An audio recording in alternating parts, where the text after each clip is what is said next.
యెషయా గ్రంథము 32వ అధ్యాయము. ఆలకించుడి, రాజు నీతిని బట్టి రాజ్య పరిపాలన చేయును, అధికారులు న్యాయమును బట్టి ఏలుదురు. మనుష్యుడు గాలికి మరుగైన చోటు వలెను, గాలివానకు చాటైన చోటు వలెను ఉండును. ఎండిన చోట నీళ్ల కాలువల వలెను, అలసట పుట్టించు దేశమున గొప్ప బండ నీడవలెను ఉండును.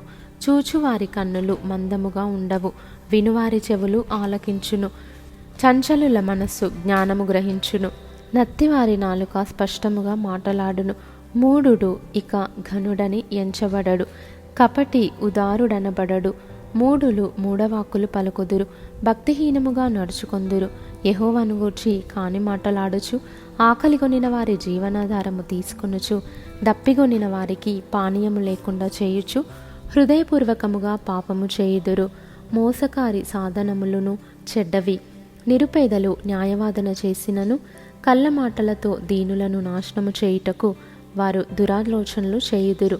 ఘనులు ఘనకార్యములు కల్పించుదురు, వారు ఘనకార్యములను బట్టి నిలుచుదురు. సుఖాసక్తి గల స్త్రీలారా, లేచి నా మాట వినుడి. నిశ్చింతగానున్న కుమార్తెలారా, నా మాట వినుడి. నిశ్చింతగల స్త్రీలారా, ఇక 1 సంవత్సరమునకు మీకు తొందర కలుగును. ద్రాక్ష పంట పోవును, పండ్లు ఏరుటకు రావు. సుఖాసక్తి గల కన్యలారా, వనకుడి. నిర్విచారిణులారా, తొందరపడుడి. మీ బట్టలు తీసివేసి దిగంబరులై మీ నడుమున గోనెపట్ట కట్టుకొనుడి. రమ్యమైన పొలము విషయమై, ఫలభరితమైన ద్రాక్షవల్లుల విషయమై వారు రొమ్ము కొట్టుకొందురు. నా జనుల భూమిలో, ఆనందపురములోని ఆనంద గృహములన్నిటిలో ముండ్ల తుప్పలును బలురక్కసి చెట్లును పెరుగును. పైనుండి మన మీద ఆత్మ కుమ్మరింపబడు వరకు నగరి విడువబడును, జనసమూహము గల పట్టణము విడువబడును.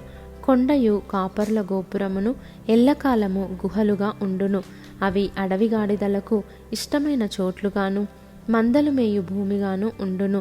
అరణ్యము ఫలభరితమైన భూమిగాను, ఫలభరితమైన భూమి వృక్షవనముగా నుండును.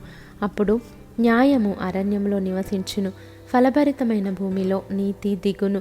నీతి సమాధానము కలుగజేయును, నీతి వలన నిత్యమును నిమ్మలము నిబ్బరము కలుగును. అప్పుడు నా జనుల విశ్రమ స్థలమునందును, ఆశ్రయ స్థానములయందును, సుఖకరమైన నివాసములయందును నివసించెదరు. అయినను అరణ్యము ధ్వంసమగునప్పుడు వడగండ్లు పడును, పట్టణము నిశ్చయముగా కూలిపోవును. సమస్త జలముల యొద్దను విత్తనములు చల్లుచు, ఎద్దులను గాడిదలను తిరుగనిచ్చు మీరు ధన్యులు.